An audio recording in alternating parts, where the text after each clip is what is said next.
I wanted to do some mindless work today, but I did tell you I was going to do a comparison on these engines as I tore them down.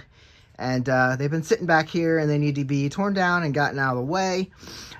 First of all, let's verify what we have here. This is, because I know what bikes I tore down, they're both V4 Honda Magna engines. They're both in the 750 family. And I say family because I'm going to show you a second here. You're going to look at the side of the case, and here you see 698 cm. So this is a 700, and basically this is a tariff bike, 1987 Super Magna. That's a Honda 700, and I thought I didn't have any 88 when they changed to the 750s, but I was wrong, because I came out here just to look at what I had. Then over there we have, that's a 750, that's an 88, and on the other side is a 700. So we still have a few to take down, but just to verify what I have here, this is a 3rd gen Honda Magna, and if you look, they put it on the front cylinder on this one, 748. So we're a little bit bigger. Did they stamp it on this side? Nope, there's our engine serial number, and they neglected to stamp it on this side. So you just have it on the one side, and it is down on the crankcase, but they moved it. This is the left side of the bike, and you'll see some major differences here. Figure we should do this. The Super Magna 87, 88, and all previous 700 Magnas, I don't know, the 500 might have been different, is a shaft drive. So you have your final drive here going out to the back of the bike. You also had a hydraulic clutch on here, so that's where that goes in. And then that pushes to the opposite side, where I hope this is the proper guy here. This guy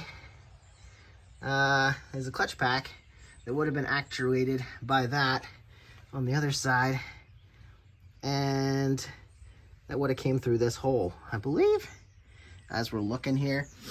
But they changed that for the 3rd gen Magna. They now have a chain drive. There is your front primary, and all these are broken, I've seen, that come off. This is like a porcelain, and that just cracks up, I guess, when it gets old and brittle. So that is your final drive going out from the engine off the transmission shaft. And then also the case would have a cable actuated clutch line to work on your clutch, which is not here. And unfortunately, I hope I didn't mix up too many parts here. Hopefully I'm listing things as we go. This is actually from the 82 Sabre we took apart. The 82 Sabre we took apart. The first engine we removed. So I have some metal to discard. I like to save parts and stuff, but this stuff was like too far gone. These boots are, that was a mess of a bike, but we do have some parts, and I don't know why I would keep them, but I am a pack rat. So let's take a quick look at the top ends here before we start digging into them. Here, this is very similar to the 80s bikes, the 80s Sabre that I took apart, the 82 Sabre 750. You have your oil lines up on top here, and they are running around here, and then they drip oil into the holders here for the cams. So that's how you get oil to the top of the engine. If you've ever heard of the V65 Magnas having issues getting oil to the top end, I haven't taken apart those, but I assume this was the reason. Low RPMs, the oil didn't have enough pressure to get up to the top, and that was an issue. Here's our engine mounts. Of course, our final drive is the shaft. Those splines connect to a shaft and run to the back of the engine. There's our engine crankcase number, if you need a reference to that. So they did redesign some of this stuff. Here, your spark plugs are visible, sit on the outside of the bike. I find that interesting. And here, oh, this is your timing chain bracket guard. And then, yeah, stuff changes. Here's where your exhaust hooks in, right in there. Those are both already off. This can be hard to get off because you're digging into the engine there. So let's go over here. Here, I cannot find the oiler. You know, on the 3rd gen, I've never heard of a 3rd gen having issues with oiling to the top of the engine. So they must have come up with a better solution. I guess when we take these off, we might see that underneath. Where does the oil come from? Because the heads have nothing to do there. But you see, the spark plugs are now buried down inside. They're on the inside of the engine. So it's a cleaner look from the outside versus that. So it's very interesting to look at. This has a chrome cover that I already removed. Those come off pretty easily with a couple screws. Down here in the valley, this looks about the same as far as coolant passages. Here's your cam chain tensioners. They have been removed, front and rear. Up here, we do not have visible cam chain tensioners, but I wonder, is that because they're on the opposite side? They could be buried in the opposite side, and I've just never found them yet. There's a coolant line. It's kind of rough. Got some spiders living down there. Okay, so then your tappet valves are down here. They're buried in there. Those are your valves, and those are your tappets. They are what you adjust if you need to adjust your valves. Over here, again, we don't see those in this area. This is your cam. Those are your valves. These must not be adjustable. And on this, I don't know. We'll have to see when we take this off. We're going to see a lot of things, I think, when we get under here. But I wonder if those are hydraulic so they don't have to be adjusted.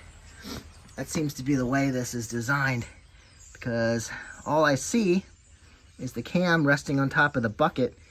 That's a bucket and shim. Okay, that's what we got. I don't know if they're adjustable or if they're hydraulic adjusted or not. You would think I'd know more about Magnas. So yeah, that's about where we are. Crankshaft is right here. Looks relatively the same, but on the older one, the Super Magna, does have more stuff in there than this one. So that's interesting. Here is our clutch rod. Now I told you, what did I tell you? I told you it was cable actuated, but why is it sitting on this side? There it is, coming through there.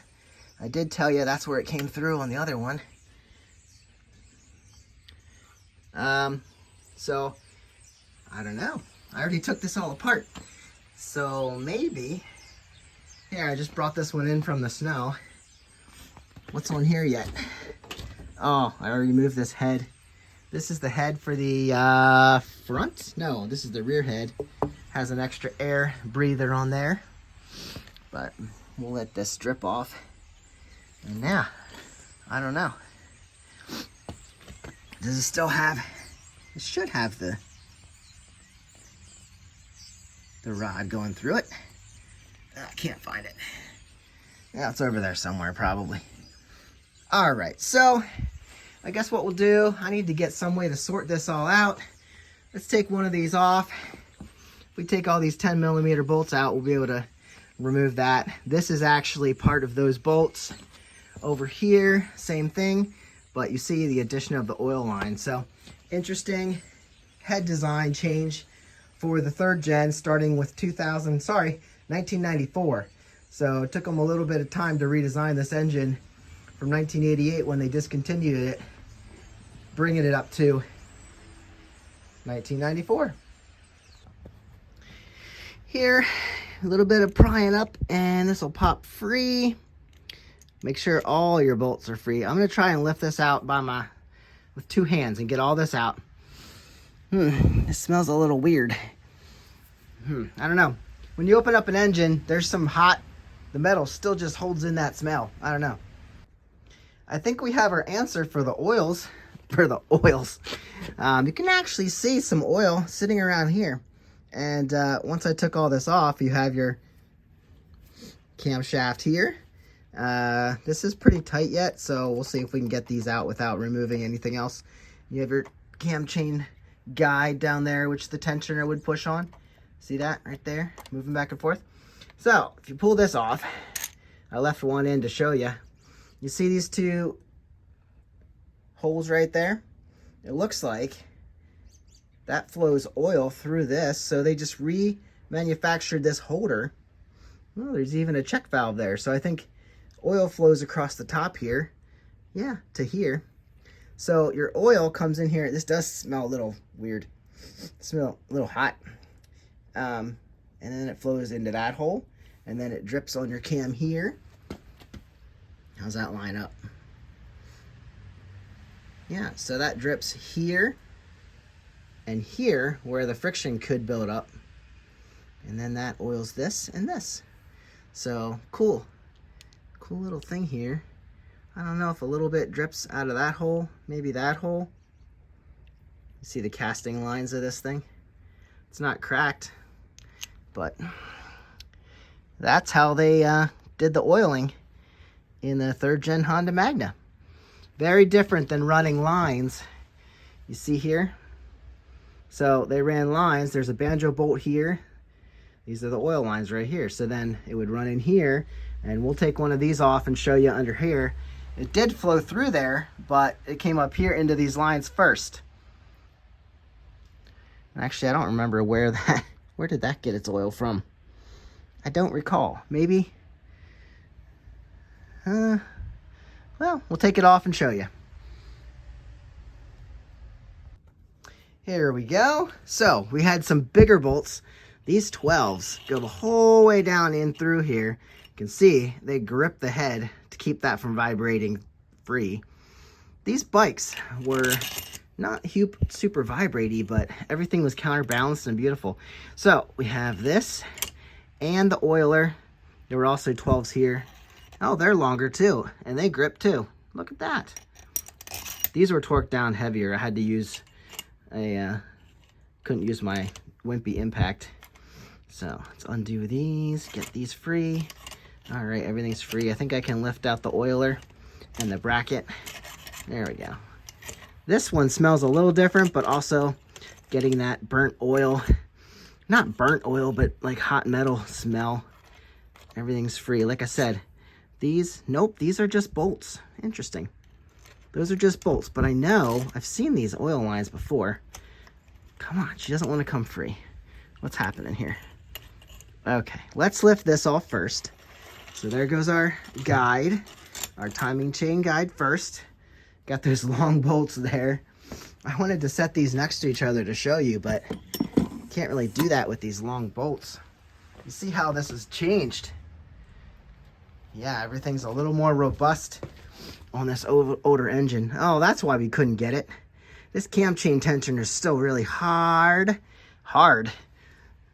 Yeah, that is still in there. So it's even harder to get this out. That's why I couldn't lift this off, because it comes right in contact with the cam chain tensioner. Take the bolts out. I think I can take out the oiler to show you, but it isn't easy. Let's just take a look here. The oil has to come from somewhere. I think it comes up through, no, that's the bolt hole. Boy, guys, I know this is an oil line.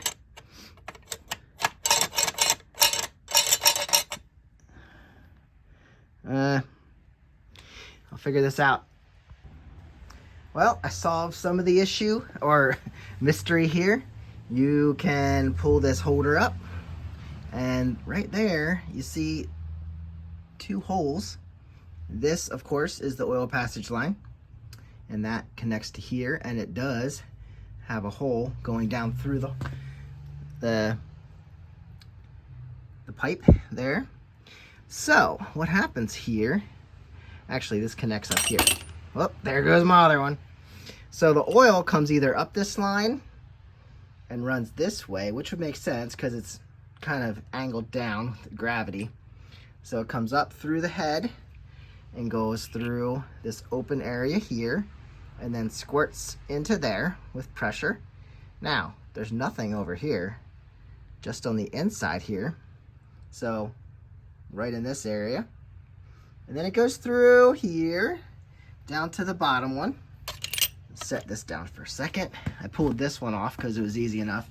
This is hard to get off without taking the timing gears out. But then, same sort of thing. The oil line attaches up here, and then it goes down through there and into the holder, collects in there, and drips on the cams. So, is this the same design as the V65, or is this different, guys? Let me know in the comments if you know. I don't think I'm going to be taking apart any of my V65 Magnas, so I may not be seeing inside, but that's the mystery here of the oiler. And this is what we have in the top side of the engine. Comparison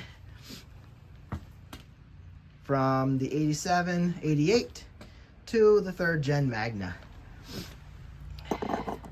And also on the 3rd gen, they're all stamped. They're all stamped with 1232, so I wonder if that's the engine stamp. And then this one says AC, also vertical AC, so these two might be the same. This one says BD, and also this one says BD, so they might be different. Actually, they probably are because of this little tab there and the way this is oriented. So they might not all be the same. I'll have to check a parts diagram to see. These guys, some of these have to be different. This is stamped MB6 and Nissan. Those don't say Nissan. These actually look to be in better. This is MB6, which this is MB6. What is this one? MB6 B. Oh, MB6A. Okay, these are different. Yep. And then the other one's probably, say this is going to be A. Yep. So yeah, you would spin that around. It would be the same on that side, but it wouldn't be the same as this one because they're reversed. So there we go. That's the holders. And then I think once I get this cam chain off, I have to do that before I can lift the whole head off. And then down in there, you have a bracket there. I know that has to come off before I get this head off too. And then we have some bolts holding that on. There's some nuts out here on studs. And then we can probably pry this off. But like I said, the timing goes the whole way down into here. And we can't get that off without removing this. I would not want to put these back together. I don't mind taking them apart, but putting them back together will be tricky. So yeah, if you want to take these holders off, just pull this up. Well, take it out. But if you need clearance, the bolt clearance, and then you can lift this and slide it out from under the oiler, which I will attempt to get free. I will. Yeah, it's kind of hard to set these next to each other and compare them just because these have all the long bolts. I know, I could set the bolts aside, but I want to keep everything together. See, there you go. You can just lift that out now. We're making some room. There's our adjusters. Oh, that's right. Let's go back over here and look at the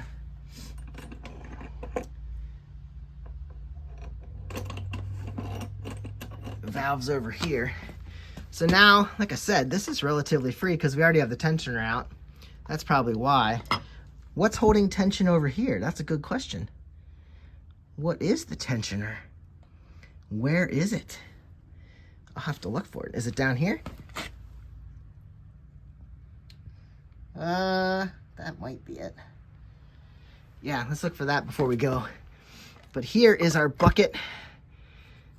There's our bucket and shim. I'm assuming, like I said, it could be hydraulic. Look, this is so loose, I can just get the cam right out from under there if I want to. There we go. Lift the cam out of there. So here's our bucket. We can literally, it's slick because of oil, but we can literally lift that out. There, it started. It's hard to grab. But yeah, there should be some shims under here.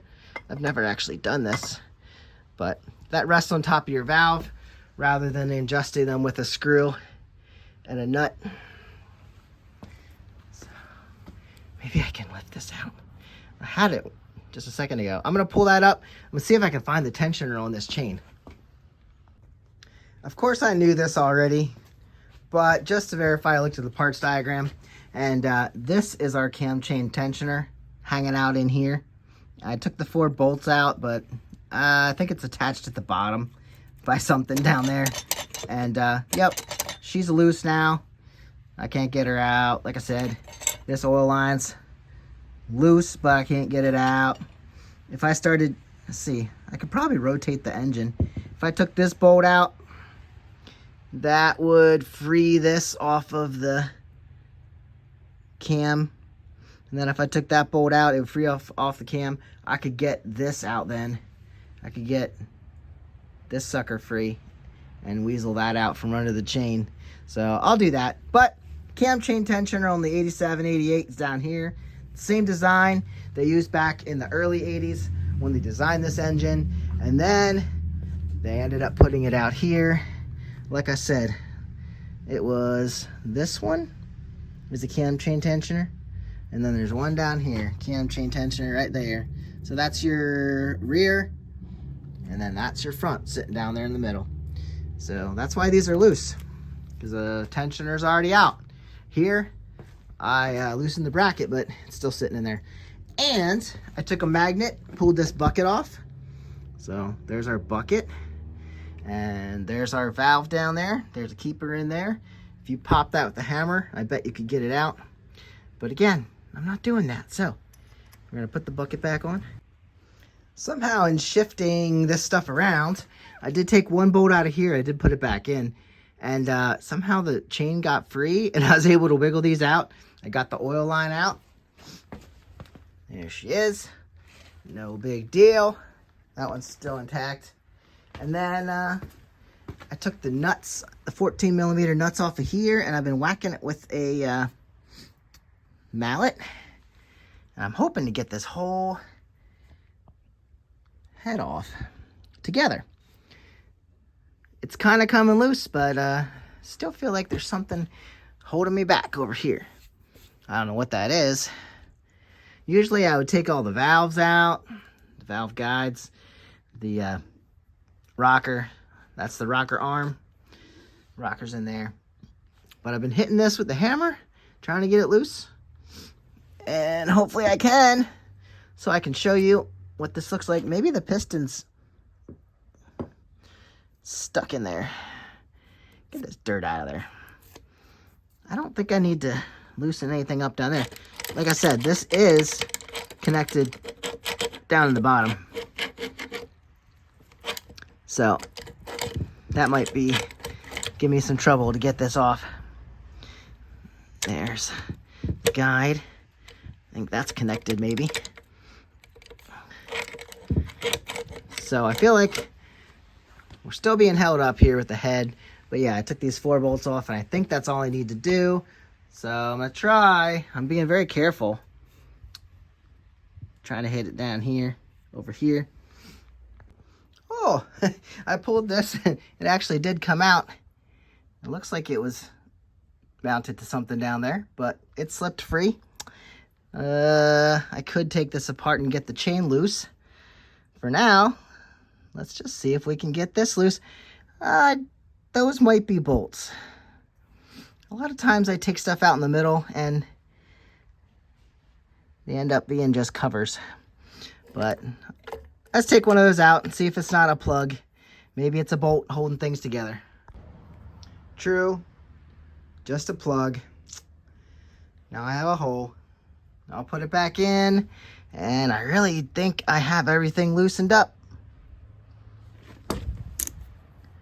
Is this cracked? I didn't do that. Did I break it? I don't know. I think there's a little, I think this was sticking a little bit here, so I did pry it up, and it let loose, and I guess we'll see if we see any cracked metal. But this this primary drive gear separated while I was doing that too. I'm not sure if I loosened that. That actually started coming off. Is that loose? I guess if it did that, it must be. Well, we'll figure that out at a later time. Here is a wire coming off there. Oh, that's coming from whatever that is. I forget. All right, so we got this loose. I think I'm gonna take this off. Let's pull this little cotter pin, run that out, put it back on, get this out of the way, because I don't think this is gonna slide through there when I actually get this off. Okay, last thing for the day. We're gonna get this valve head off and see what's underneath. Remember, this is the 87 Super Magna. I think this thing sat outside. So let's see what we get in here. I already lifted it off. I dropped that timing chain down into the engine, and there's the tensioner. I don't think those go bad. I could be wrong, but there's one of the guides. So I already lifted this off. Let's see what's in here. Oh,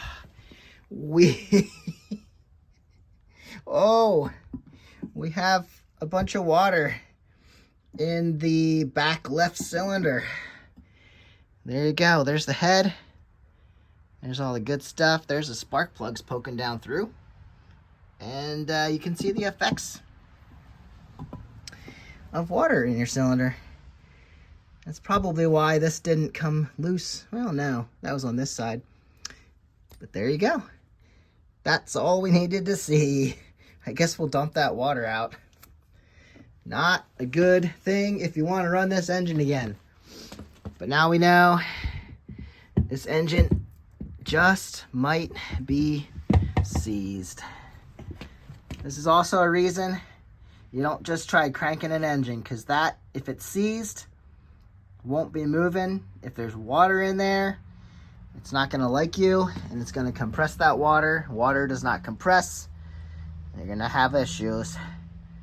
There you go. I guess all this stuff is probably this stuff. And I don't know what that stuff is, unfortunately.